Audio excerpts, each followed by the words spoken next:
Ahí está, se está grabando. Al menos según el aviso en la pantalla. También está recibiendo señal el micrófono. Hola, micrófono.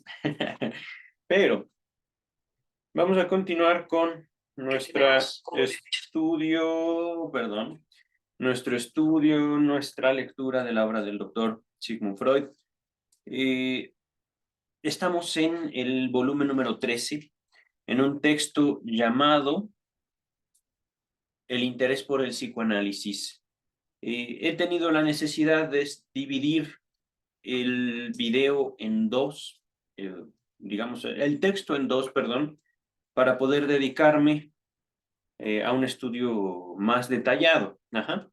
En el primer video de este texto abordamos el interés del psicoanálisis o el interés de la psicología por el psicoanálisis, destacando que la psicología en tiempos de Freud era una disciplina muy distinta a lo que al día de hoy entendemos por psicología. El día de hoy, o en este video, vamos a dedicarnos a leer de la página 179, 179, a la página 192, menos de 20 páginas, ¿no? 10 y tantas, ajá. 179 son 11 páginas. Entonces, habiendo dicho el título del texto, el interés por el psicoanálisis, esta segunda parte tiene por título el interés del psicoanálisis para las ciencias no psicológicas. Entonces vamos a abordar los límites que marcan, al menos desde la postura y desde la época, desde, digamos, también el contexto histórico científico del doctor Sigmund Freud, los límites de lo que él entendía por psicoanálisis. Algo que no recuerdo haber dicho en el video pasado. El doctor Freud, por supuesto, no tenía la intención de hacer el psicoanálisis una disciplina dependiente o una especialización de la psicología, cosa que al menos en México se vive de cierta forma. Ajá. Debo destacar también algo que no he podido abordar o no pude abordar el video pasado, acerca de la separación entre psicoanálisis y psicoterapia psicoanalítica o orientación psicoanalítica de la psicoterapia. Ajá. Son dos corrientes distintas, son dos prácticas distintas. Hablamos por un lado de psicoanálisis como una práctica ya no médica, ajá, no exclusiva por o para profesionales de la medicina, incluso, ¿por qué no decirlo? Abierta al público en general. Ajá. Y esto a partir no tanto de la obra del doctor Freud, sino de los desarrollos posteriores a la muerte del doctor Freud. Entonces, tenemos el psicoanálisis como una disciplina científica abierta. Ajá. Y hablo de científico en un modo, digamos, específico, no científico conforme a la academia. Y por otro lado tenemos la psicoterapia orientada psicoanalíticamente, es decir, se toman conceptos, se toma un esquema, no del psicoanálisis, sino de las ideas de Freud. Ajá. Se despersonaliza el psicoanálisis para adaptarlo a un modelo de salud mental bajo el cual se pueden acaparar muchísimas terapias. Eh, en serio, es que hablar de psicoterapias es hablar de no ciencias, más bien prácticas usadas básicamente por cualquier persona, no hablando de una práctica abierta, sino más bien mm, una pérdida de identidad tanto de la disciplina psicológica, la ciencia psicológica, como del psicoanálisis, hablando de psicoterapias. Podría mencionarles psicoterapias de corte cognitivo-conductual, psicoterapias de corte sistémico, psicoterapias de constelaciones familiares, psicoterapias de tarot, por ejemplo, psicoterapias de muchas formas. Ajá. y esto se los comento en parte por mi práctica profesional, en parte también por mi contacto con profesionales de la psicología, no de la salud mental. Hablando de salud mental específicamente, me refiero a médicos, psiquiatras y psicólogos. Ajá. Eh, en parte también por mi investigación que realizo al respecto de el panorama de la psicología para el año 2022 o, digamos, una psicología contemporánea. Ajá. Pero, sin más, ahorita me remito al texto. El interés del psicoanálisis para las ciencias no psicológicas. Inciso A, el interés para la ciencia del lenguaje. ¿Qué dice? Permítanme, por estar tratando de acercar el... Aquí está. El interés para la ciencia del lenguaje. Dice Freud, sin duda transgredo el significado usual de los términos cuando postulo el interés del psicoanálisis para la investigación de la lengua. Se destaca la palabra lengua. Por, entre comillas, lenguaje, no se debe entender aquí la mera expresión de pensamientos en palabras, sino también el lenguaje de los gestos y cualquier otro modo de expresar una actividad anímica, por ejemplo, la escritura. Es que es lícito, perdón, no sí, es que es lícito aducir que las interpretaciones del psicoanálisis son sobre todo unas traducciones de un modo de expresión que nos resulta ajeno al modo familiar para nuestro pensamiento. Antes de continuar, esto es, digamos, un principio psicoanalítico. Ajá. Acercarnos a los sueños como una manifestación de nuestro inconsciente. Lo estoy diciendo de manera directa. Ajá. Este acercamiento del contenido manifiesto a los pensamientos latentes es una forma de traducción. Lo estoy no entendiendo, sino aproximándome de esta manera. Ajá. El doctor Freud nos dice, el trabajo psicoanalítico es una forma de traducción de lo que vemos a lo inconsciente. Y en lo inconsciente justamente encontramos los deseos. Y los deseos no como yo quisiera, yo anhelo, sino algo mucho más profundo, mucho más vivo.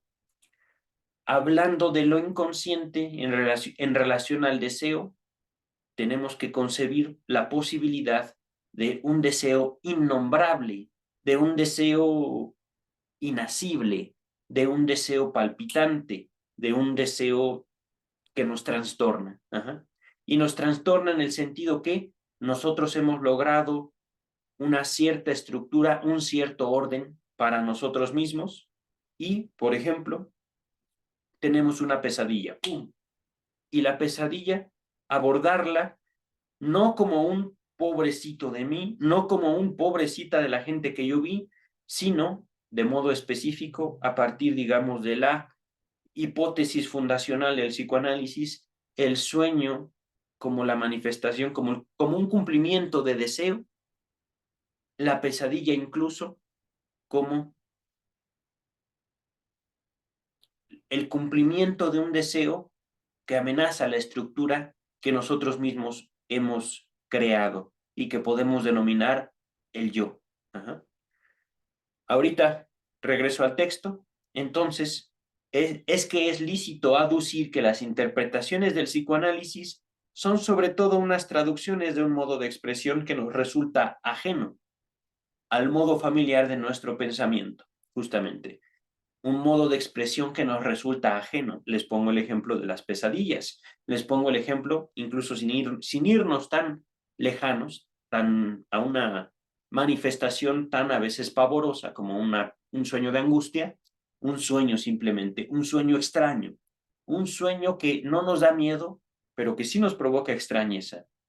Es justamente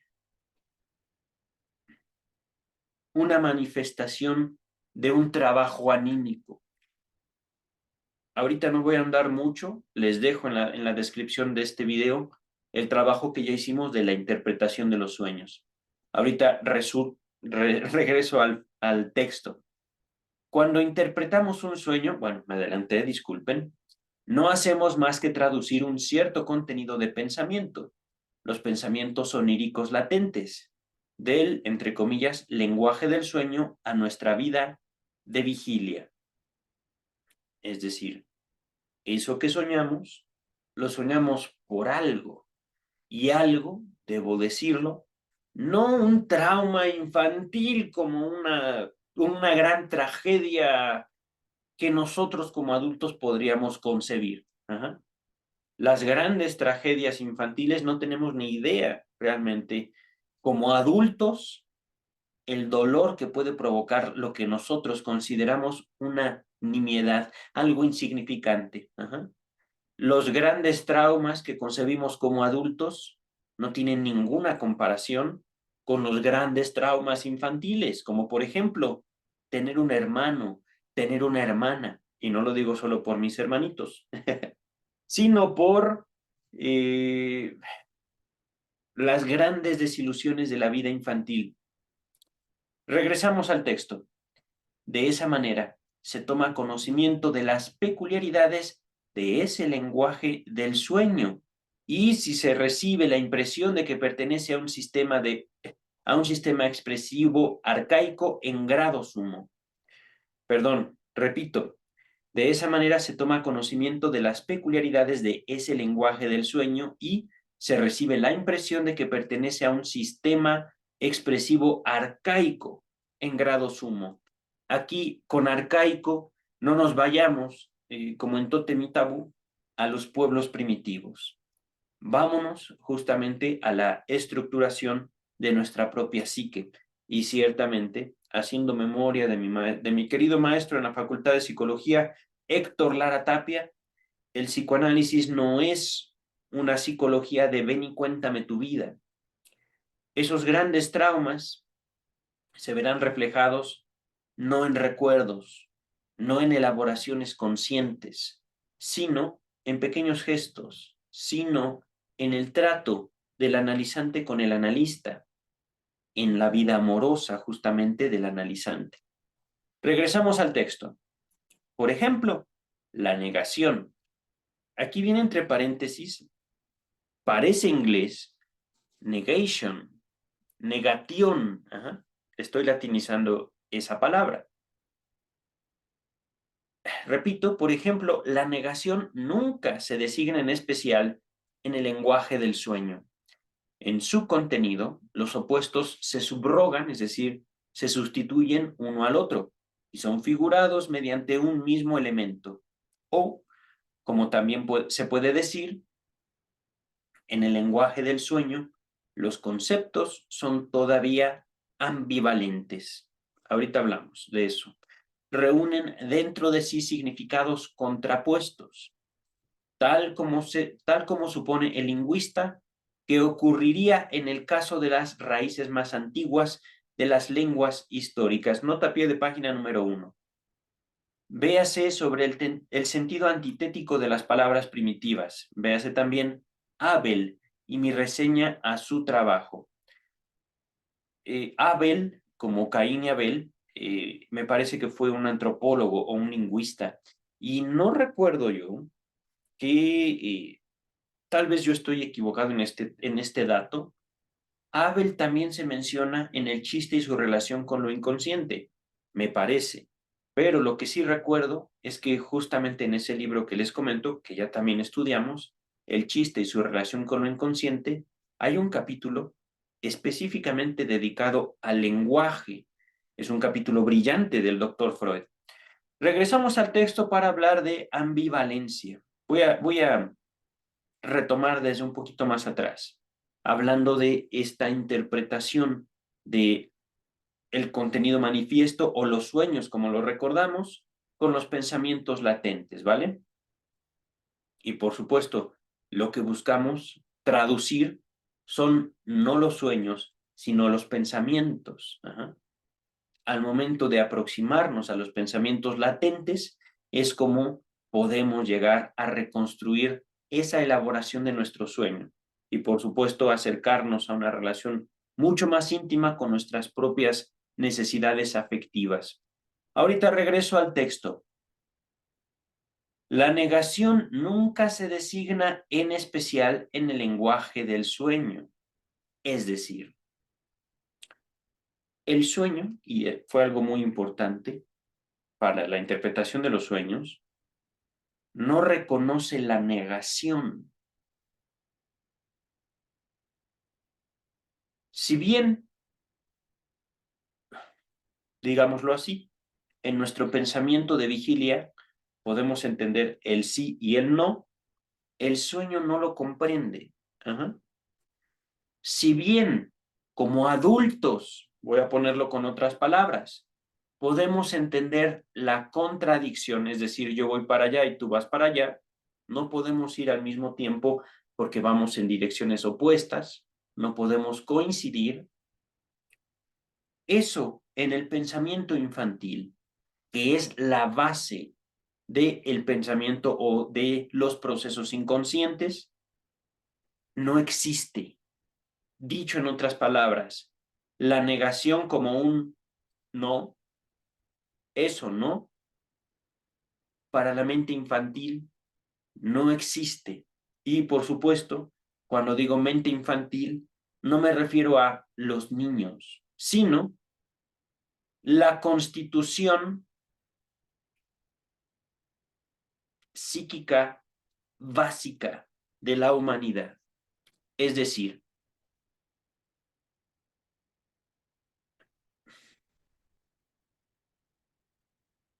y de hecho esto fue algo que también vimos hace poco, no me acuerdo cuándo, creo que fue en el volumen 12. Determinar un acto para un niño, es decir, no hagas eso, puede demostrar lo brillante e infinitamente superior del alma infantil con respecto al adulto. Fíjense, lo estoy diciendo de manera directa. Como adultos, concebimos límites bien definidos y de hecho, gran parte de la vida adulta es buscar definir nuestros propios límites como persona. Al niño no le importa nada de eso. A los infantes no le importa los límites. Estoy tratando también de acordarme en qué momento hice esta declaración. Fue, me parece que en un historial clínico. De forma específica, en el historial clínico, ahorita seguramente me voy a acordar, hablamos acerca de la masturbación infantil. Ajá. Y la masturbación infantil no como un acto mecánico, como lo realizamos los adultos. Ajá. Simplemente en la exploración, autoexploración infantil, tocando, se alcanza un placer. Es todo. Ajá. La masturbación infantil no consiste en obtener lo que denominamos como adultos respuestas sexuales específicas. Ajá. Simplemente la obtención de un placer. Qué rico es tocarme la cara. Ajá. Qué rico es tocarme mis pies. Ajá. Por ejemplo. Y por supuesto, hablando de masturbación, es la manipulación de los infantes de su propio cuerpo, específicamente de sus propios genitales, pero no una manipulación como la entendemos de adulto. Ajá. Cuando se introdujo, por ejemplo, esto sí lo vimos en el caso del pequeño Hans, en el historial clínico del pequeño Hans, no hagas eso, hablamos de cómo eso puede desdibujarse, hablando de la ausencia de negación. Digo, justo sí, la ausencia de la negación. Eso no. ¿Qué es eso, papá? Bien lo sabes. Tú bien sabes a lo que me estoy refiriendo cuando te digo eso no. No, no sé. Dime. Ah, que no te toques ahí, por favor. Estamos en un restaurante. Compórtate. Ah, bueno. Y el niño ya no se toca. Pero empieza a hacer las piernas así. Ajá. No se está tocando, pero de todos modos, los padres podrían notarlo. Está haciendo así las piernas justamente para obtener una estimulación genital y realmente no se está tocando. Cuando nosotros intentamos marcarle los límites a un niño, vemos la genialidad infantil. Aquí, por supuesto, he de hacer notorio que en la formación de límites en la infancia, también los adultos tenemos que comportarnos de manera creativa y también soportar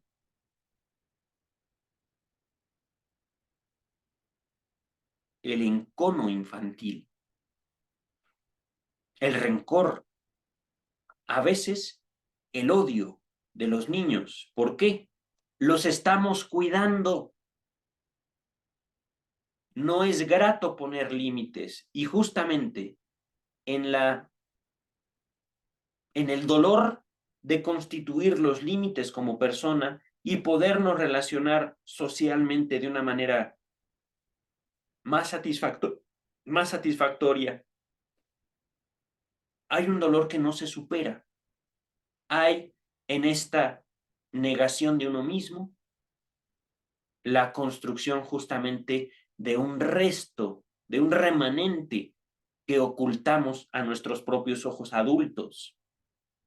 Eso donde ustedes y yo, donde nuestros sueños nos encuentran, en donde podemos decir, no hay negación, no existe, no existe la contradicción en lo inconsciente. Y eso lo vamos a ver en el volumen 14, específicamente en el texto de lo inconsciente que me parece ya lo tengo. Creo que fue el primero que leí. Voy a repetir esto. La negación nunca se designa en especial en el lenguaje del sueño. Es decir, en los sueños no existe el no. Paradójico, pero podemos aproximarnos así. Continúa el texto. En su contenido, los opuestos se sustituyen el uno al otro. El texto dice se subrogan, perdón. Los opuestos, hombre-mujer, mamá-papá, viejo-joven, grande-niño, afuera-dentro. Y son figurados mediante un mismo elemento. Figurados quiere decir manifestados, plasmados. De ahí también la genialidad del sueño. Eso es, digamos, como algo que podemos rescatar para nuestra propia vida. En la medida que nuestros sueños nos asombran, así de geniales éramos de niños, así de vivos, así de inteligentes. Me río con temor, porque yo ciertamente quiero tener hijos. Y con temor, porque yo les hice pasar un muy mal momento a mis padres. Vamos a continuar. Bueno, no solo un mal momento, muchos malos momentos. Continuamos con el texto. El sueño les iba a decir.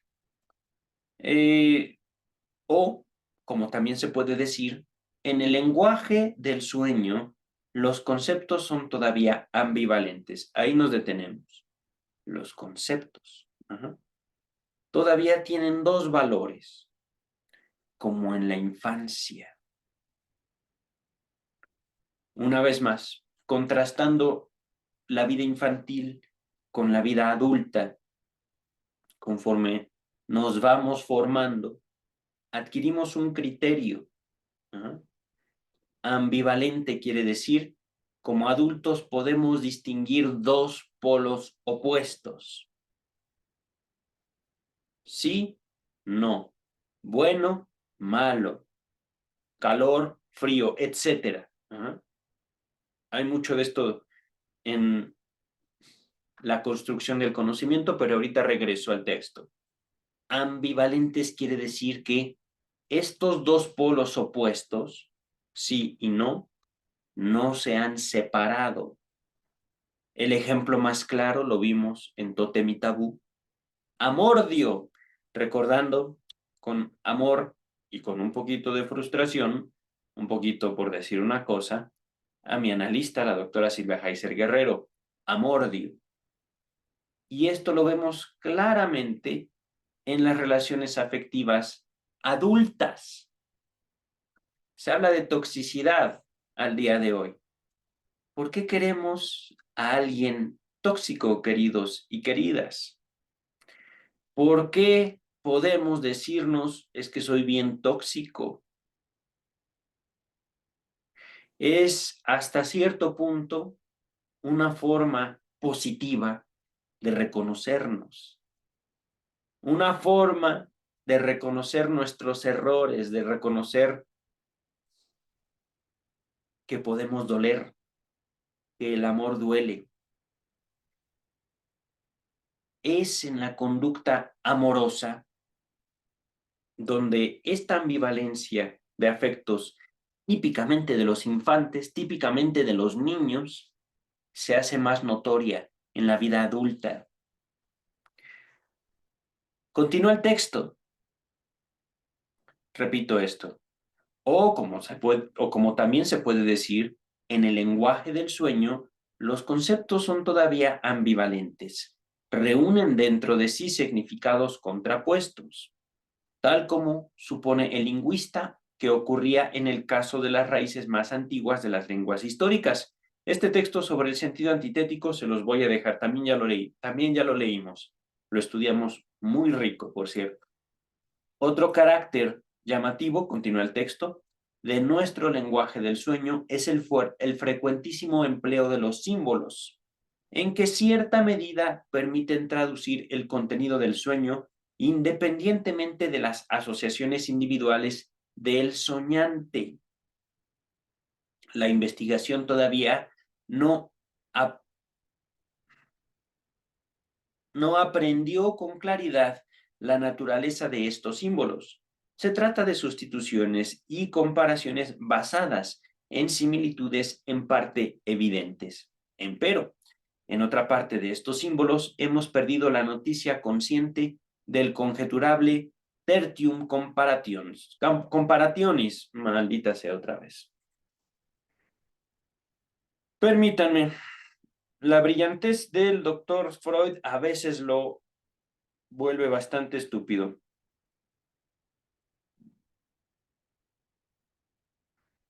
Tertium comparationis es la calidad,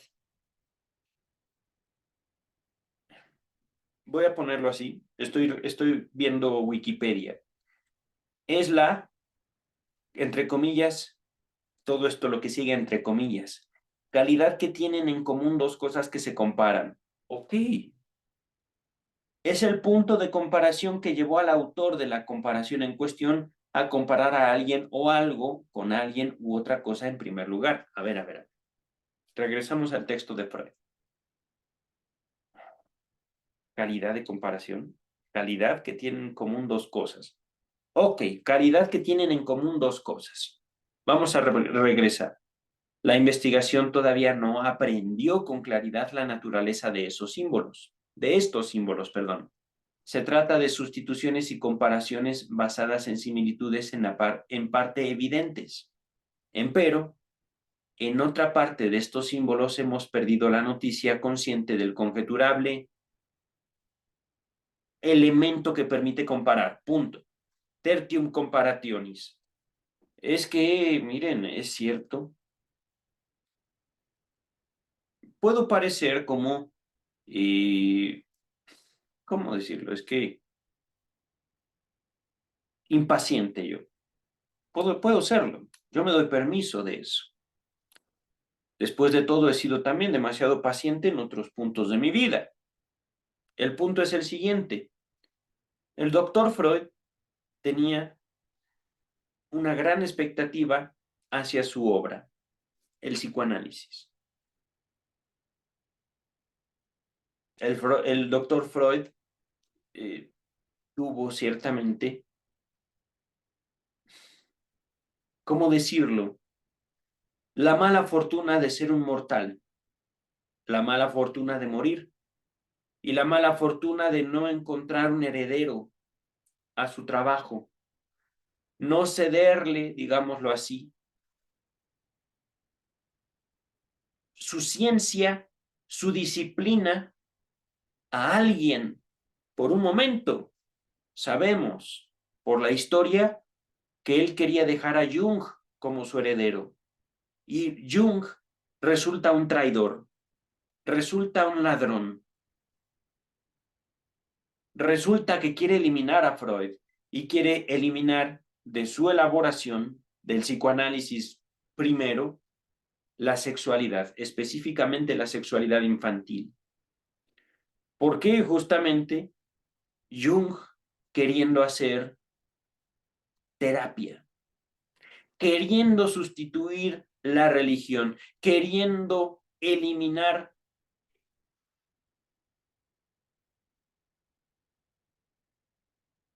el dogma religioso? Podría sonarles algo escandaloso, especialmente si ustedes tienen algo de conocimiento sobre Jung, especialmente si ustedes admiran al doctor Carl Gustav Jung, pero lo cierto es que esta intención de llenar la religión de palabrería psicoanalítica es observable en la mayor parte de la obra de Jung. Aquí, antes de continuar, la razón por la cual me enoja este asqueroso Tertium Comparationis, asqueroso en serio, es porque tratando de elevar su discurso, tratando de elevar su transmisión de eso que este caballero descubre, el doctor Freud, lo hace incomprensible, lo hace un lenguaje sectario y, por supuesto, difícil de asir, difícil de acercarnos a la razón justamente por la cual a la muerte de Freud, desde la propia hija de Freud, se empieza a descomponer el psicoanálisis. Viene Anna Freud, viene Winnicott, viene Melanie Klein, viene Eric Fromm, aquí en México justamente.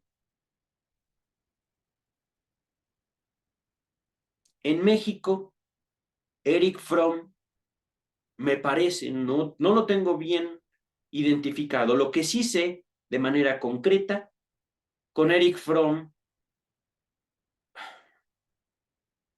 iba a mencionar otros, se me olvidaron ahorita los nombres, pero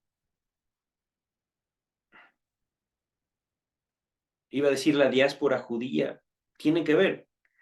La diáspora de psicoanalistas después de la Segunda Guerra Mundial, los alumnos de Freud, salen de Europa para reunirse muchos en Estados Unidos. Es justamente, me parece, donde Eric Fromm es formado. Y toda esta escuela estadounidense funda un psicoanálisis que deviene en psicoterapia.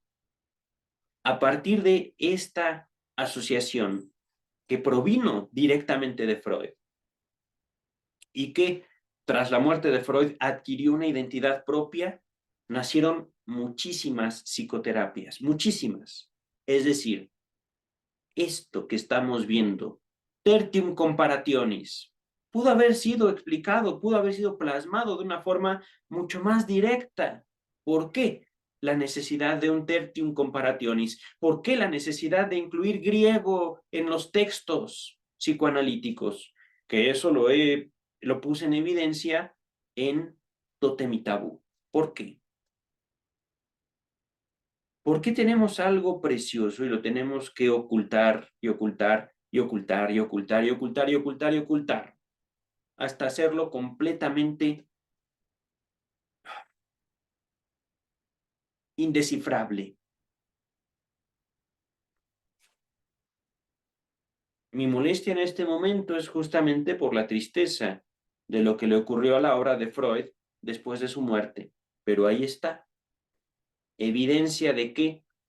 Teniendo una línea de pensamiento específica, teniendo un descubrimiento fundamental para la humanidad, para lo que queremos hacer con nosotros mismos, para el progreso. Esto se vio, voy a usar una palabra fuerte, violado por la historia, atropellado por no la religión, no la ciencia, sino la tendencia al dogma en la humanidad. Una tendencia al dogma. Con esto quiero decir, para ser más específico, no que las religiones tengan la culpa del atraso de la humanidad. No que las filosofías, los sistemas de pensamiento dañen por sí mismos, sino que a lo largo de la historia de la humanidad vamos a ver cómo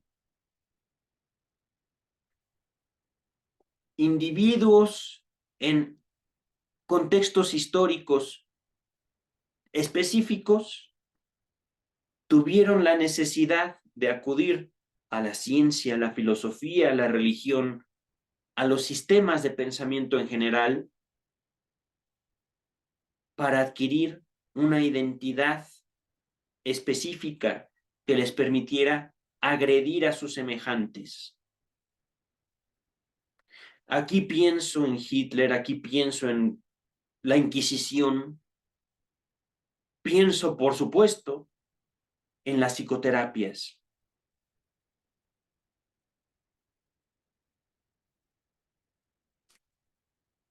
Que es otra forma de Inquisición. Persiguiendo la así llamada salud mental, mucha gente ha muerto a manos de los terapeutas. Sigo documentando caso tras caso, tras caso, tras caso en la historia. ¿Qué es la terapia del renacimiento? ¿Qué es la terapia del LSD? ¿Qué es la terapia de X, Y, Z? Muerto, muerto, muerto, muerto, muerto, muerto, muerto. Y siguen habiendo más psicoterapias, más y más y más y más.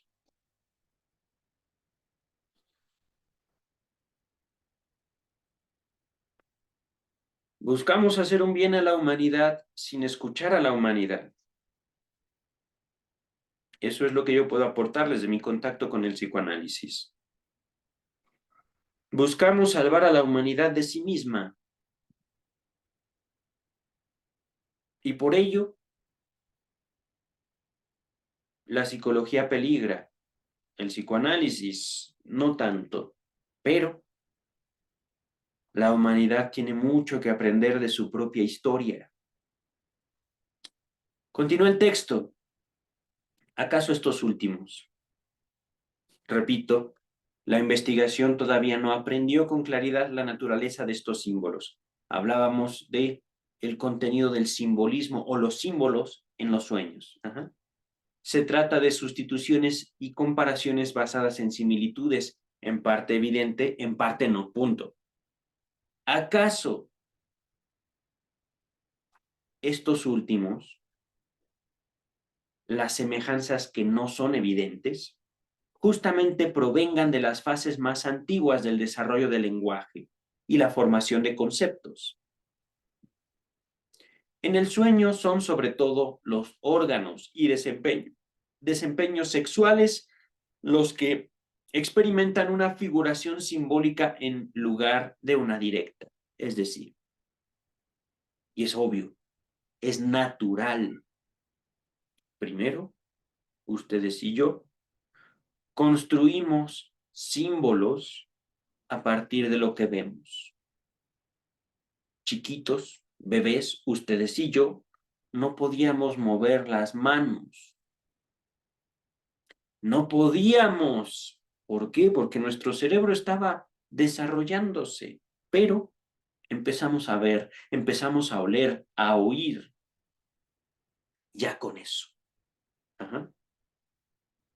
Posterior de haber adoptado nuestro propio cuerpo, nos toca explorarnos y nos toca saber para qué sirve cada parte de nuestro cuerpo. Ajá. Y una de las últimas partes de nuestro cuerpo que nosotros no solo descubrimos de niños, sino que vamos estructurando a lo largo de toda nuestra adultez, es nuestra zona genital. No solo es un pipí popó, no solo es un orinar o defecar, no, es algo más allá. Conforme avanzamos, nos damos cuenta que con nuestro pipí y usando palabras de niños contenidas en la misma obra psicoanalítica, nuestra colita de enfrente, las niñas, la colita de enfrente, se hacen los bebés. Más adultos, más grandes, siendo niños probablemente, descubrimos la relación entre tener sexo, el coito y el nacimiento, el embarazo, etcétera.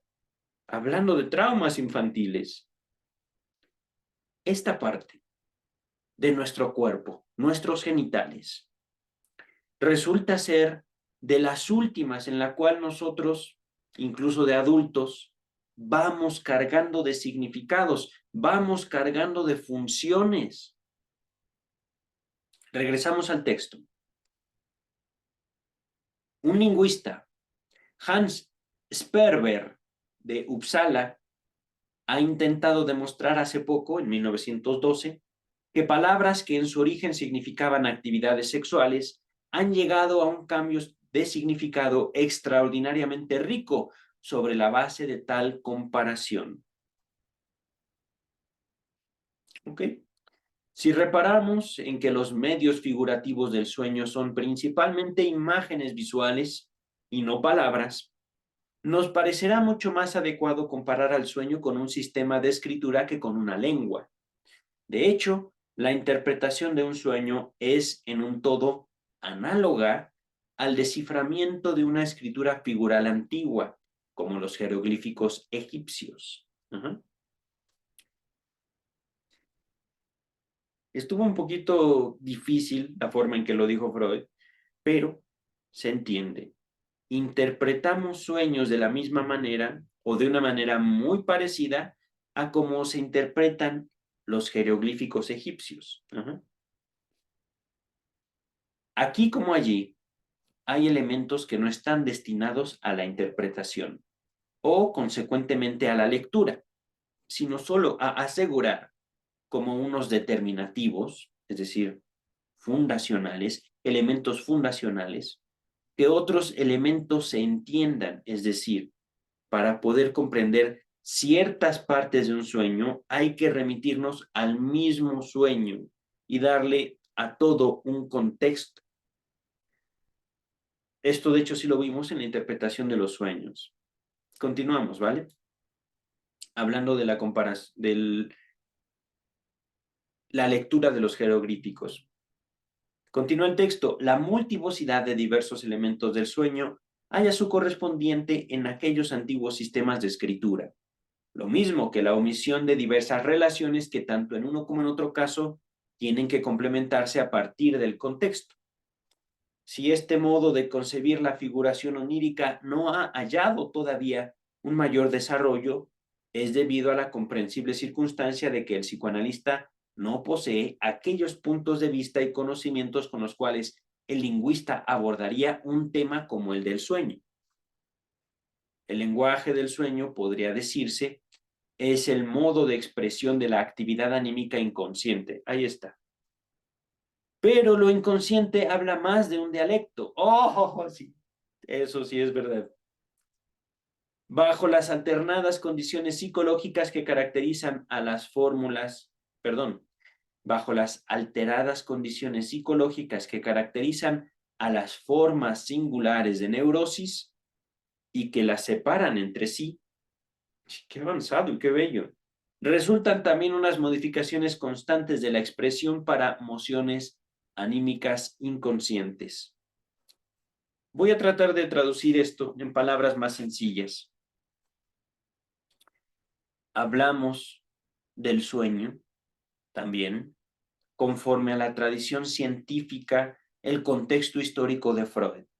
Ustedes y yo ya no conocimos neurosis dentro del contexto médico. Podemos ir con los doctores, psicólogos, psiquiatras y decirles soy un neurótico. Ellos, en su actual condición, 2022, van a decir, puede que sí, pero mis manuales diagnósticos no tienen la neurosis. Entonces, puedo entenderlo no como médico, no como psicólogo, no como psiquiatra, sino como persona, como cultura, como sociedad. Ajá. Cuando usted me dice, ¿es usted neurótico? Quiero entender o puedo entender que es usted irritable, que es usted miedoso, que es usted nervioso, que le da miedo, algo. Pero como tal, la psicología, la psiquiatría y por supuesto la medicina no pueden, como en tiempos de Freud, decir, aquí está la neurosis. Mire, según la OMS, usted tiene esto y esto y esto y esto y esto, usted es neurótico. Ajá. En tiempo de Freud sí se podía. Habían criterios diagnósticos. Hoy no. Hoy hay otros criterios. No quiere decir que mejores o peores, simplemente hay otros. Ajá. ¿Cómo hablar dos idiomas distintos? El inglés no es mejor que el español, ni peor que el francés, etcétera. Ajá. Simplemente son distintos, distintos tiempos. Hay ventajas y hay desventajas. Entre otras cosas, la desventaja es no podernos acercar al texto de Freud como cualquier otro. Voy a repetir esto bajo las alteradas condiciones psicológicas, es decir, hablamos de neurosis para el año 2000, perdón, 1913, el año que escribió Freud esto. La neurosis se trataba de condiciones psicológicas alteradas, gente difícil de tratar, por decirlo de manera concreta. Ajá. Gente difícil, neuróticos. Ajá. Estas condiciones alteradas, la neurosis, es como si estuvieran viviendo un sueño de angustia, un sueño muy emocionante, un sueño muy triste, por ejemplo, ¿no? Voy a repetir esto una vez más. Bajo las condiciones psicológicas alteradas que caracterizan las formas singulares de neurosis y que las separan entre sí, resultan también unas modificaciones constantes de la expresión para emociones anímicas inconscientes. Es decir, para el año 2022 podemos suponer, es una suposición, es una hipótesis, permítanmela, que si ustedes sueñan, que si yo sueño, tenemos emociones inconscientes, supongamos eso. Ajá. La demostración de semejante declaración se haría en un diván, se haría frente a un analista,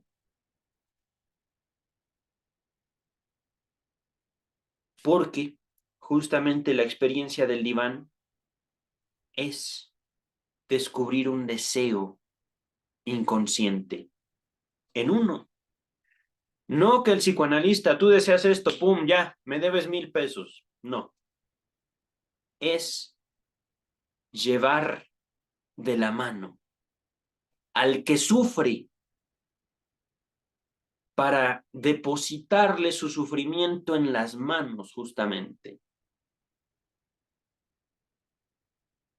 Y que él, que ella pueda dar cuenta de eso, de cómo él o cómo ella ha creado eso y lo sostiene. O bien, cuando lo tiene en sus manos, puede justamente deshacerse de eso. Pero como un derecho humano, debemos reconocer también que eso que nos hace sufrir es parte de nuestra concepción del mundo, no como humanidad, sino como sujetos. Ahorita regreso al texto. Hablando de sufrimiento, me refiero a estas mociones anímicas inconscientes. En otras palabras, deseos inconscientes. Y la característica de ese deseo inconsciente es justamente porque el mantenerlo fuera de nuestra conciencia nos permite como seres humanos, como individuos, como parte de una sociedad, de una familia, llevar nuestra persona, nuestras capacidades a otro nivel. Es decir, si bien hay sufrimiento en el momento en el que aparece una emoción anímica inconsciente, también hay ganancia. Es complicado, pero vamos a continuar también para darles un mayor contexto. Mientras que el lenguaje de gestos de la histérica, o de la histeria, perdón, mientras que el lenguaje de gestos de la histeria coincide en un todo con el lenguaje figural del sueño, de las visiones, etc., para el lenguaje de pensamiento de la neurosis obsesiva y de las parafrenias, como puede ser demencia precoz y paranoia, se obtienen particulares plasmaciones idiomáticas, es decir, del idioma, que en una serie de casos ya comprenderemos y somos capaces de referir las unas a las otras. Por ejemplo, lo que en una histérica se figura, se plasma mediante el vómito, en el obsesivo se exteriorizará mediante unas penosas medidas protectoras contra la, se destaca, infección. Así, ¡ay, qué asco! Continúa el texto. Y moverán al parafrénico a quejarse o a sospechar que lo envenenan. Se destaca esa palabra, envenenan. Lo que aquí haya expresión tan diferente es el deseo, reprimido en lo inconsciente, de preñez, es decir, de estar embarazada. O alternativamente la defensa de la persona enferma frente a esa preñez. Fíjense, el deseo, hablando de lo contradictorio. Y el desafío para el feminismo, dar cuenta de lo femenino en el hombre. En el psicoanálisis eso es posible. Les hablé de la no contradicción, les hablé de la imposibilidad de definir en el deseo puro, en el deseo en su forma infantil, papá de mamá, hombre de mujer, es básicamente lo mismo, ser humano. Hay niños, varoncitos, hombres, pequeñitos, que creen poderse embarazar y creen poder dar a luz como hacen popó, por ejemplo. Y de hecho, es una teoría sexual muy difundida entre los pequeños. Cuando yo sea papá, pero cuando te cases, quieres decir, no, cuando yo tenga un hijo, ¿quieres decir que tu esposa tendrá un hijo? No, yo lo tendré. Oye, pero tú eres chico, sí, los chicos no pueden tener hijos. Ah, pero mi amigo solo tiene papá. Sí, pero mira, pasó esto, aquello, aquello. Ah, ok. Hay algo que permanece inmutable, justamente.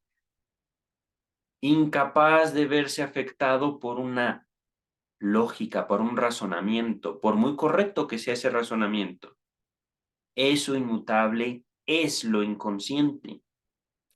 Ahorita regresamos al texto, ¿vale? Ya, es verdad, es que hablando de el deseo de la preñez y la defensa hacia el embarazo, hacia la preñez, es esa alternancia. Quiero ser papá y me aterra ser papá.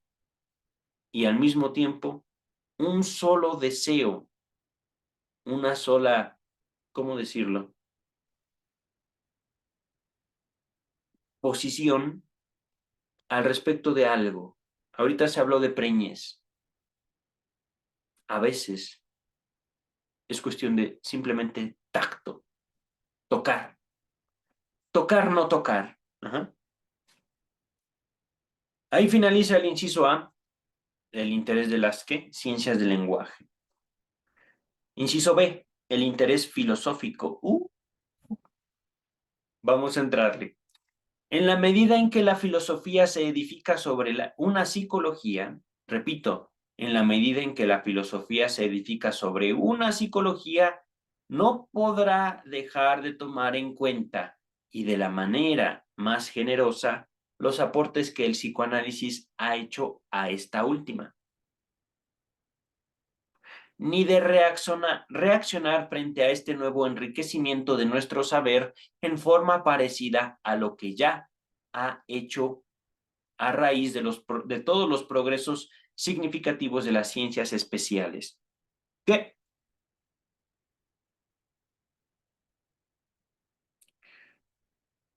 La filosofía se edifica sobre una psicología.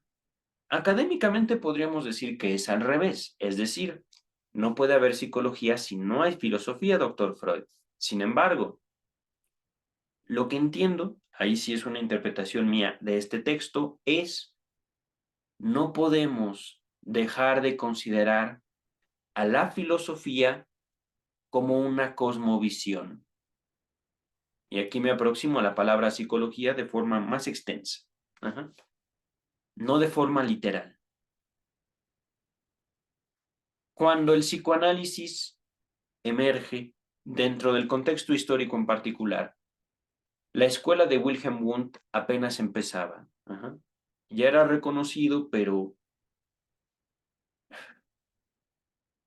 no pudo eliminar al psicoanálisis. Wilhelm Wundt, psicología experimental.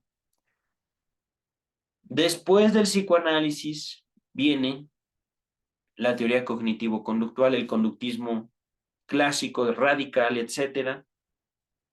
Vienen un montón de terapias y aún así el psicoanálisis se sostiene como al menos un rumor, una palabra. El psicoanálisis, retomo el texto, para esto justamente estaba dando este recorrido breve histórico, los aportes que el psicoanálisis ha hecho a la psicología. Fuerzan a la filosofía a tomar en cuenta la nueva disciplina, nueva para 1913. Ajá. Es decir, yo, filosofía, como papá de la psicología, estoy viendo que la psicología está teniendo un amiguito llamado psicoanálisis. Ah, ok. Ese amiguito no me gusta. Hija mía, psicología, ven acá, chiquita, porque ese ya trae ideas feas. Nada de que sexualidad infantil, no, no, no, eso es perversión, no. Los niños no tienen esa clase de sentimientos, pensamientos, nada de eso. Y no, no, no, no, no, no quiero escuchar. Fíjense, para tener ustedes un contexto, acérquense un poquitito al texto, el libro negro del psicoanálisis. Un poquito, un capítulo. Algo que escuché durante mi seminario de formación, que por supuesto me llevó a las carcajadas, es que parecería que cada generación de filósofos tiene que dedicar al menos un libro a atacar el psicoanálisis. Un libro al menos, por generación de filósofos. El libro negro del psicoanálisis es un excelente ejemplo de eso. No, no, no, no, no, es que el psicoanálisis hace daño, es que el psicoanálisis no logra lo que se propone, atenta en contra de la ciencia, en contra del conocimiento, en contra de la moral, en contra del orden público, social. Todo eso es falso. Ajá. Pero se puede decir, se puede formular semejante propuesta. Lean el libro negro del psicoanálisis. Regresamos ahorita al texto, y esto soy muy específico, no que toda la filosofía esté en contra del psicoanálisis, parte de ella sí. En el momento en el que el psicoanálisis habla de un conocimiento inconsciente, rompe la filosofía, la rompe, la quiebra. Quedan sus pedacitos ahí para que los filósofos logren medio unirlos, medio deformarlos y no poder sostenerse, no frente al doctor Freud, sino frente a la mente infantil. En la medida justamente en la que nosotros como adultos nos alabamos por nuestras elaboraciones, un niño que dice, sí, sí comprendí, y al mismo tiempo va y hace lo contrario, va y se sostiene, el niño, la niña, echa por tierra toda la filosofía, toda. Y Platón, Aristóteles, Kant, Nietzsche, ahí andan, léanlos, pero escuchen a un niño,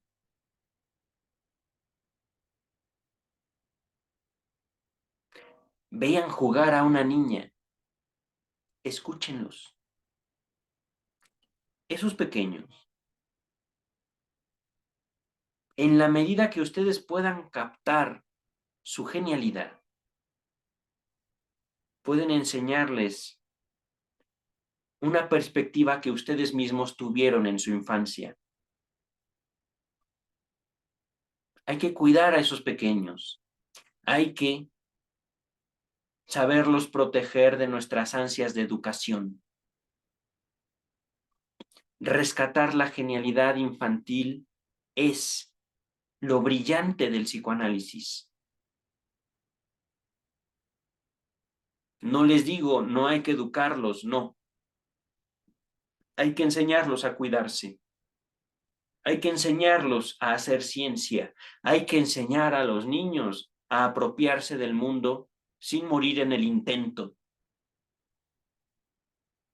Hay que enseñarlos a convivir los unos con los otros.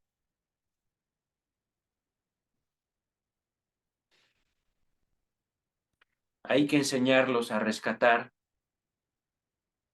el valor de la historia, el valor del otro.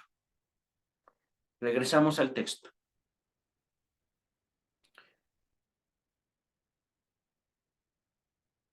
Continúo. En particular, la postulación de las actividades anímicas inconscientes obligará a la filosofía a tomar partido y, en caso de asentimiento, es decir, si existen mociones inconscientes, a modificar sus hipótesis sobre el vínculo de lo anímico con lo corporal, a fin de ponerlas en correspondencia con el nuevo conocimiento.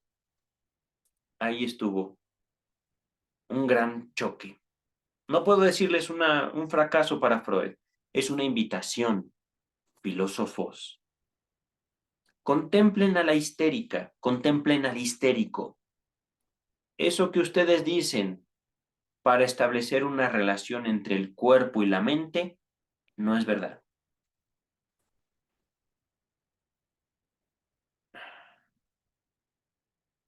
Estoy buscando cómo plantearlo de forma fácil. La mente no es el pensamiento consciente. Gran parte de lo que nos afecta corporalmente es algo de lo que no nos damos cuenta. No basta repetir una idea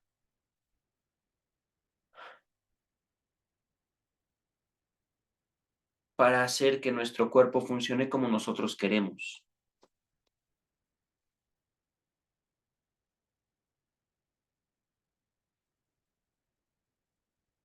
Y al final, el mayor trauma de la humanidad es que tenemos un cuerpo. Hablando del dolor por lo natural. Continuamos con el texto. Es cierto que la filosofía se ha ocupado repetidas veces del problema de lo inconsciente, pero sus exponentes, con pocas excepciones, han adoptado una de las dos posiciones que ahora indicaré. Su inconsciente era algo místico, no aprehensible ni demostrable, cuyo nexo con lo anímico permanece en la oscuridad. O bien, identificaron lo anímico con lo consciente y dedujeron luego, de esta definición, que algo inconsciente no podía ser anímico ni objeto de la psicología. Es decir, de esa hija de la filosofía que se dedicaba al estudio de la mente. Ajá. Por eso, hablando de la academia, en Estados Unidos el PhD es Philosophy Doctor, doctor en filosofía. Ajá. Los doctorados en Estados Unidos son en filosofía de la psicología, por ejemplo, de la ciencia, por mencionar dos ejemplos, ¿vale? Regresamos al texto. Tales manifestaciones se deben a que los filósofos apreciaron lo inconsciente sin tener noticia de los fenómenos de la actividad anímica inconsciente, o sea, sin vislumbrar en cuánto se aproximan a los fenómenos conscientes ni en qué se diferencian de estos. Es decir, permítame, alguien me está buscando. No, no, es una notificación de Facebook y paso más tiempo en el baño que en Facebook a lo largo de estos días. Y paso poco tiempo en el baño, por si se lo preguntan. Es que en serio, después de la pandemia, me alejé fuertemente de casi toda red social, casi toda. Y de hecho, pues ahorita estoy leyendo, realmente yo no estoy en YouTube. Después subiré el video en YouTube, pero de forma estricta, vivo, antes que pasarme el tiempo en las redes sociales. Regreso al texto, ¿vale? Estaba mencionando este párrafo, apartarse de lo inconsciente, es decir, cancelar la posibilidad de que nosotros pensemos más allá de lo que somos capaces de diferenciar en nosotros mismos, es descuidar una gran parte de nosotros mismos. Les pondré un solo ejemplo.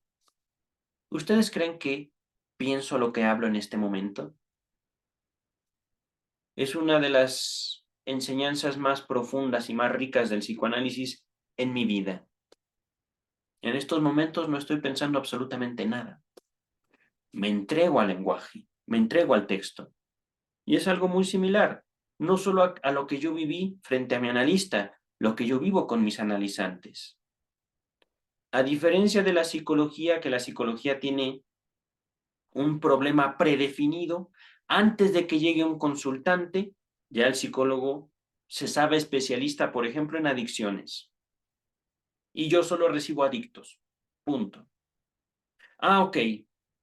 Tú vienes y me comentas esto, pues tengo esta terapia para ti, este tratamiento para ti. Tienes que hacer esto y esto y esto y esto y esto y esto y esto. Ahí está. Soluciona las adicciones. ¿Por qué? Porque la psicología sí lo dice. Ciencia, ¿no? Predicción, control de variables. Ajá. Pues así no ocurre en el psicoanálisis. Eso que, de acuerdo a una perspectiva, entre comillas, científica, se pone como un prejuicio antes del contacto humano, estorba para ver el fenómeno humano en vivo. Aquel que es denominado por los demás o por sí mismo como adicto, podría tener un contexto familiar, histórico, personal, de hecho lo tiene, Dije, podría tener, pero es una persona.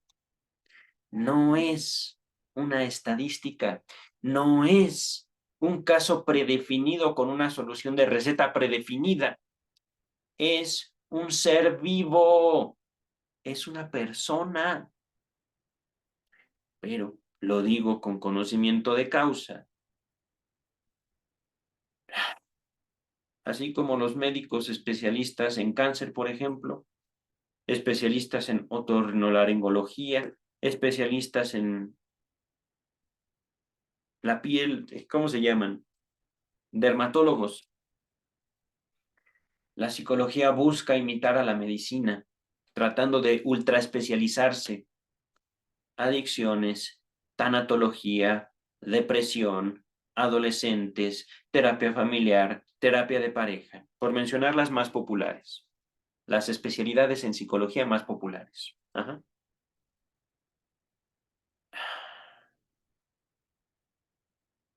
Pienso en todas estas justamente para señalar cómo el problema de la psicología en general es que carece de objeto de estudio. No hay sujeto. ¿Por qué? Porque se trata de abrazar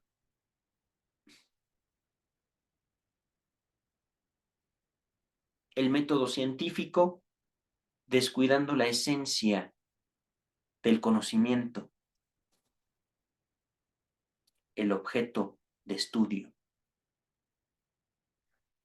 No hay necesidad de estudiar a quién viene porque yo ya me dedico a atender una población y ya tengo los métodos para atender esa población que yo creo voy a recibir. Hablando de la psicología al año 2022, ¿vale? Por eso encontrarán aquellos colegas psicólogos, tantos memes. Me acaban de pasar uno muy gracioso. Por la psicología soy alcohólica, decía. Por la psicología, no la psicóloga, no el psicólogo. Es decir, la psicología nos enajena de nuestra humanidad, nos separa, nos hace enemigos de la condición humana. Regreso al texto. Y esto lo digo en sentido general, no específico. Por supuesto, podría estar equivocado en determinados casos. No puedo yo decir él sí, ella no. Es también, digamos, una forma en la cual presento no solo elaboraciones presentes, no solo materia de mi estudio, no solo mi propia vivencia, mi experiencia en psicoanálisis, sino también parte de la realidad que yo mismo he vivido. Y ustedes sabrán decirme otros contextos, otras realidades. Ahorita regresamos al texto, hablando de inconsciente y consciente, ¿vale? Voy a repetir esto, tales manifestaciones, o ya sea que no coinciden lo inconsciente con lo anímico, o que no pueden concebir algo inconsciente de plano, se deben a que los filósofos apreciaron lo inconsciente sin tener noticia de los fenómenos de la actividad anímica inconsciente. Es decir, sí, como que posiblemente, no lo sé, haya algo que yo pienso sin saberlo. Ajá, posiblemente. Pero, ¿cómo funciona eso? Ni idea. Jamás. Es decir, la filosofía teorizó, la filosofía llegó a pensar en un momento, hasta donde Freud intervino, en el cual Freud introduce no una hipótesis, sino a partir de un evento natural, el sueño, una hipótesis que conmueve esta aproximación, esta cosmovisión, esta concepción filosófica del ser humano, cuerpo-mente. Ay, se me olvidó. Había una palabra que ahorita se me olvida, y justamente una palabra griega, hablando de griego. Pero regresamos al texto. Pero Luego, si luego de tomar noticia de aquellos, los fenómenos inconscientes, la actividad anímica inconsciente, uno quiere aferrarse a la convicción que iguala lo consciente con lo psíquico, negando entonces el carácter psíquico a lo inconsciente, por cierto que nada se podrá objetar, salvo que semejante separación demuestra ser muy poco práctica. Es decir, sí, ciertamente, la filosofía ha llegado a conclusiones bellas, pero poco funcionales, poco prácticas. Vino este caballero, el doctor Freud, y sin tener que citar a Platón, por mucho que le duela a él mismo, sin tener que educar filosóficamente a sus pacientes, los movía,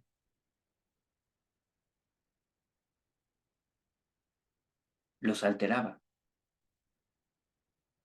sin tener que pedirles pensar. ¡Pum! Entonces, el pensamiento demuestra ser justamente algo vivo, antes que un fenómeno que necesite pulirse.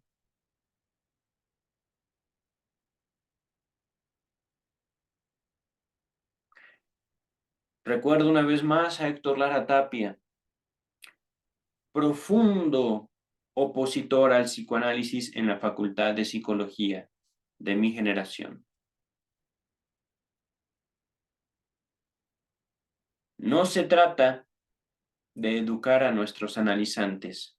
El psicoanálisis no es, como tal, un método de educación. Es, ante todo, digámoslo así, intervenciones precisas, preguntas específicas a partir de una atenta escucha. Al contrario de lo que se me enseñó en la universidad, puedo afirmar que el psicoanálisis es una relación entre dos personas en la cual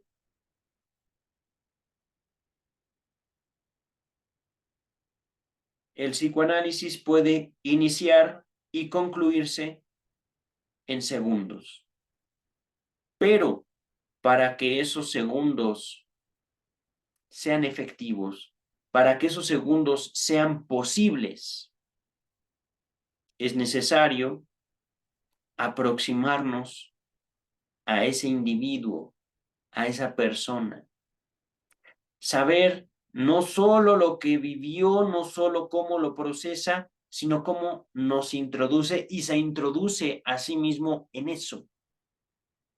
Esa es una labor que puede ser concluida en una sola sesión de menos de 15 minutos, pero para ello se necesita mucha habilidad, mucha percepción y ciertamente también una inclinación natural a la observación.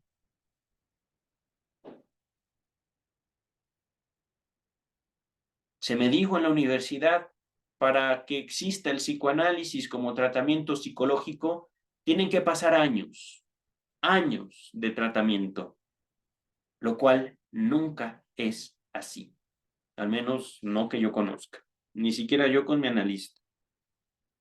Si hay tratamientos analíticos de años, es justamente apelando a la relación del sujeto con sus propias producciones, antes que una relación, digámoslo así, terapéutica convencional. Yo voy y te pago. No digo que sea imposible, yo no lo conozco.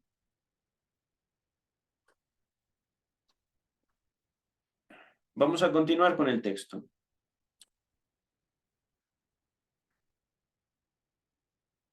Pero si luego de tomar noticia de aquellos, hablando de los procesos anímicos inconscientes, y sí me estoy repitiendo, vamos a continuar después, uno quiere aferrarse a la convención, que iguala lo consciente con lo psíquico, negando entonces el carácter psíquico a lo inconsciente, por cierto que nada se podrá objetar, es decir, allá ustedes. Salvo que semejante separación demuestra ser muy poco práctica.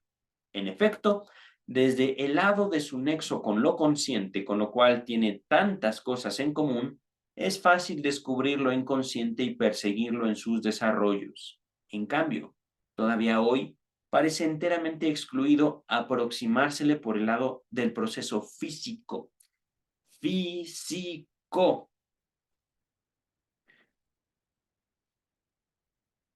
Antes de dar mi comentario, voy a finalizar este párrafo. Por tanto, tiene que seguir siendo objeto de la psicología. ¿Ok? Físico. Ahí es donde el doctor Freud tumba tanto a la filosofía como a la psicología, de su tiempo y del nuestro.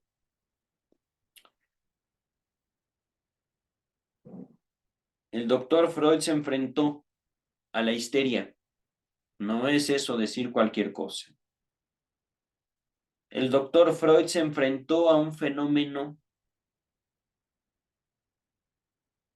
que podía corromper la funcionalidad del cuerpo, teniendo el cuerpo mismo físico completamente sano. La histeria se caracteriza justamente por eso, porque personas con cuerpos completamente sanos son incapaces, por ejemplo, de comer, de procesar alimentos. Tienen palpitaciones a pesar de que su corazón y sus condiciones sanguíneas están perfectas. Y hay palpitaciones, dolores de cabeza, parálisis, teniendo el cuerpo sano, histeria, conversión histérica. Voy a regresar al texto, ¿vale?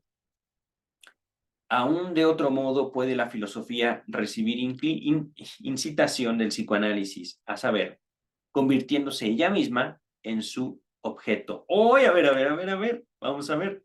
Las doctrinas y sistemas filosóficos son la obra de un reducido número de personas de sobresalientes dotes individuales.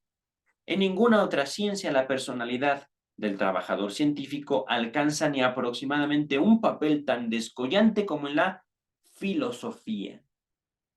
Ahora bien, solo el psicoanálisis nos ha permitido proporcionar una psicografía de la personalidad. ¿What? Psicografía. Voy a medio aproximarme a esto, ¿vale? Psicografía. Grafía como registro, como escrito. Psico de mente, psicografía. Una descripción de la personalidad. Dejemos al doctor Freud con su frase. Ajá. Véase el interés sociológico más adelante. Ok. Vamos a concederle a Freud eso. Ajá. Dejémoslo de psicografía por el momento. Vamos a continuar. Nos da a conocer, está hablando del psicoanálisis, nos da a conocer las unidades afectivas,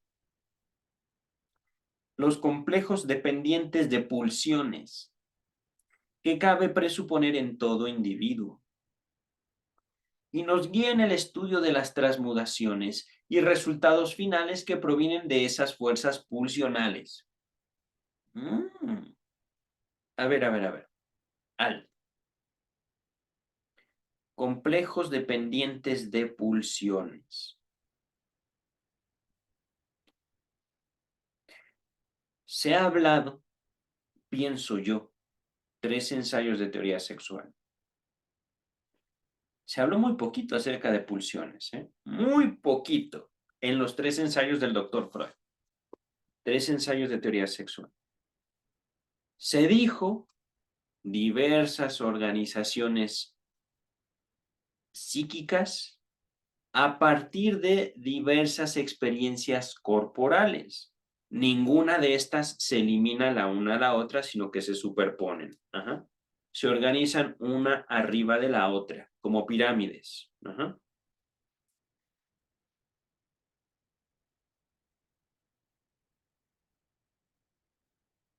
Estas organizaciones dan lugar a complejos que en el contexto que hemos ido siguiendo no se refiere a traumas específicos. Ajá. Como después lo diría, me parece, Melanie Klein. No. Se trata de conjunto de pensamientos a partir de un tema en particular. Es decir, somos bebés, conocemos el mundo una primera vez, ¡pup! Y luego otra, y luego otra, y luego otra, y luego otra. Haciendo, ¿cómo decirlo? Referencia nuevamente a 3 ensayos de teoría sexual: organización oral, anal, genital, latencia y el retorno sexual. Ajá. Ahorita estoy medio acordándome de esto. 5 organizaciones. Ajá. Que ninguna se cancela a la otra, más bien, como les digo, se superpone.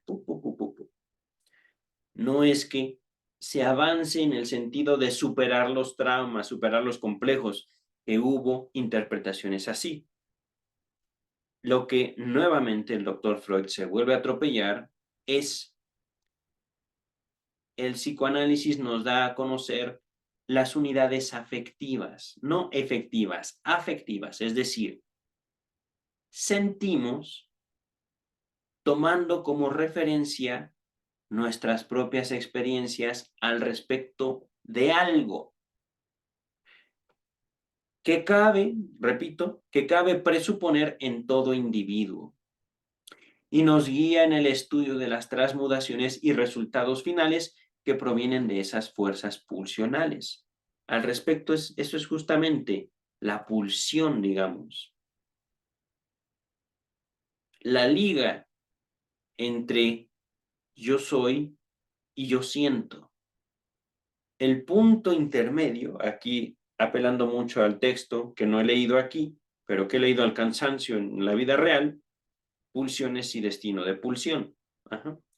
La pulsión es el concepto fronterizo entre lo anímico y lo somático. Primer párrafo, primeras palabras de pulsiones y destino de pulsión. Concepto, es decir, es una idea que nos permite ubicarnos en algo que es y no es. Hablando de la contradicción, ¿vale? La pulsión es física del cuerpo y no es física. La pulsión es mental y no es mental. Es difícil, pero tratemos de ubicarnos en un punto medio. Ajá. Tratemos de representarnos la pulsión como aquello que nos permite decir, yo siento, me duele. Justamente por esto se tiene esta cierta aproximación filosófica de lo inconsciente como algo místico. No que sea mística la pulsión, es que depende del cuerpo y al mismo tiempo no es el cuerpo. Es que he hecho elaboraciones, he escrito mucho sobre pulsión, ahorita que lo pienso, pero no lo tengo presente. Trato de aproximarme a eso que escribí hace ya tiempo, tal vez años, sobre pulsiones y destino de pulsión. No tengo idea cuántas veces leí ese ensayo, de Freud, por supuesto. Búsquenlo en internet, búsquenlo en Google. Pulsiones y destino de pulsión. pienso también que una traducción de pulsión fue la de instinto. Creo que esa traducción fue hecha por Luis López Ballestero. Instinto y destinos de pulsión o instinto y destinos de instinto, algo así. Pero bueno, hay diferentes traducciones a ese mismo texto. Ahorita continuamos. Voy a repetir esto. El psicoanálisis nos da a conocer las unidades afectivas, es decir, los complejos, y señalando que los complejos dependen de las pulsiones, es decir, esos pensamientos que construimos alrededor de un solo tema, de una sola idea, van en función a nuestra propia organización con respecto a nuestro cuerpo. Complejo, maldita sea. Voy a ver si lo puedo replantear más fácil, pero retomo el texto, ¿vale? El psicoanálisis nos da a conocer las unidades afectivas, los componentes, los complejos dependientes de pulsiones que cabe presuponer en todo individuo y nos guía en el estudio de las transmutaciones y los resultados finales que provienen de esas fuerzas pulsionales. El psicoanálisis, nuevamente, revela los vínculos existentes entre las predisposiciones constitucionales y los destinos vitales de una persona y los logros que le son posibles en virtud de unas particulares dotes. Así, es capaz de colegir de una manera más o menos certera que tras ella se esconde, no, perdón, más o menos certera a partir de la obra del artista, su personalidad íntima, que tras ella se esconde, es decir, la filosofía como producto humano que busca acercarse a la verdad. No distingue la influencia de los pensadores que le dieron forma. Así. ¡Pum! Como es preciso, les digo yo, distinguir la influencia de Freud en la transmisión de eso que el mismo doctor Freud descubre en la interpretación de los sueños. Algo que, por supuesto, me limitó durante mucho tiempo para grabar estos videos. Recuerdo mucho una frase de mi analista, de la directora del Centro de Investigación y Estudios Lacanianos. No quiero saber de su asqueroso yo. ¿Qué? Y nos los decía a todos, no, no en el sentido tú, en general. A ver ustedes, límpiense de su yo. ¿Y dónde lo tengo? Para limpiarme de ello. ¿Cómo le hago, cómo le hago, maestra? ¿Cómo le hago, doctora? Para quitarme de mi asqueroso yo. ¿Cómo? ¿Cómo? Ah, bueno. Entregarse a lo inconsciente es muy sencillo, de hecho, ya que uno descubre esa posibilidad de hablar. es que es delicioso. Descansar de pensar, queridas, queridos, poder hablar. Wow.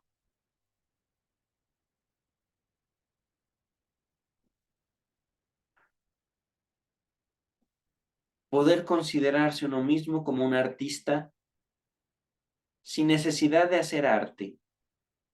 Poderse considerar a uno mismo como creador solo por soñar. Continúa el texto. De igual modo, el psicoanálisis puede pesquisar la motivación subjetiva e individual de doctrinas filosóficas, pretendidamente surgidas de un trabajo lógico imparcial. Uy, eso es provocador, doctor Freud, pero tiene razón. Y hasta indicar a la crítica los puntos débiles del sistema, hablando del sistema filosófico, las doctrinas filosóficas. Ajá. Ocuparse de esta crítica como tal no es asunto del psicoanálisis, puesto que, como bien se comprende, el determinismo psicológico de una doctrina no excluye su corrección científica. El psicoanálisis no es ciencia. Bueno, no, di lo que quieras.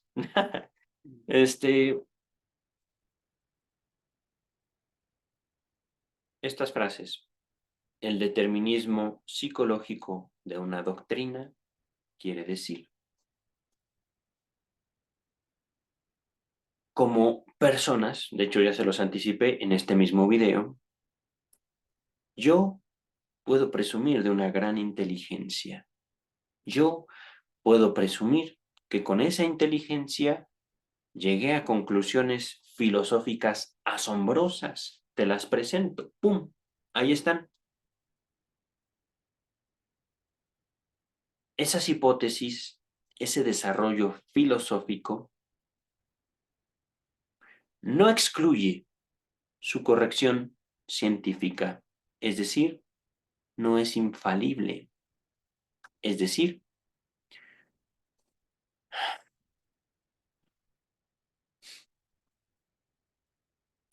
¿cómo decirlo de forma fácil?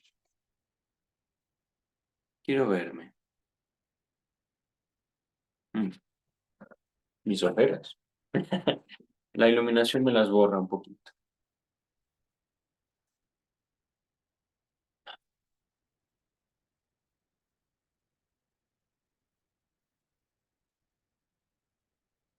Aún los pensamientos más sublimes, pensamientos de la humanidad, aquellos en los cuales sustentamos el conocimiento como tal,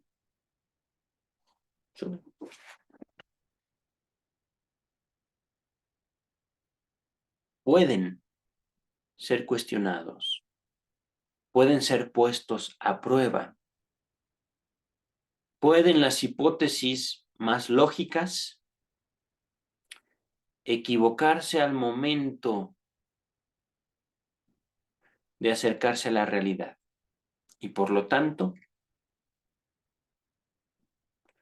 es necesario a veces callar para saber qué estamos estudiando. Vamos a continuar. Inciso C, el interés biológico. Uy, no hemos avanzado, les soy sincero, creo que tenemos 3 páginas de ¿cuántas? 182. Estoy invitado, estoy tentado. Nos faltan 10 páginas. Ya me cansé, les soy sincero. Eh, no sé cuánto tiempo llevo aquí, como 1 hora y media, un poco más. La verdad, creo que voy a descansar. Me quedé en el interés biológico. A ver si me es posible. No sé realmente cuánto tiempo tengo aquí frente a la computadora. No me di cuenta a la hora de la que empecé. Pero ahorita ya me cansé. Eh, Voy a dejar hasta aquí. Comenzar a partir de la página 182 en el próximo video. El interés biológico. Me llama la atención qué tendrá que decir el doctor Freud, pero ahorita por mucho que yo quisiera dedicarme a leer, también considero que el contexto actual vale la pena de mencionar al momento de aproximarnos a la obra del doctor Freud. Entonces, por el momento es todo. Voy a ver alguna serie porque en serio vengo de un día de trabajo, estoy algo cansado y trabajar al doctor Freud no es simplemente bla, bla, bla, bla, bla, bla, bla. Si bien es una actividad enriquecedora, también es muy demandante. Entonces, nos vemos, tal vez, no lo sé, junte estos 2 videos o 3, no tengo idea cuántos serán, para sacar un solo video. Era mi intención, pero voy a ver qué pasa. Primero voy a ver cuánto dura este video que ya grabé. En lo de mientras, bye.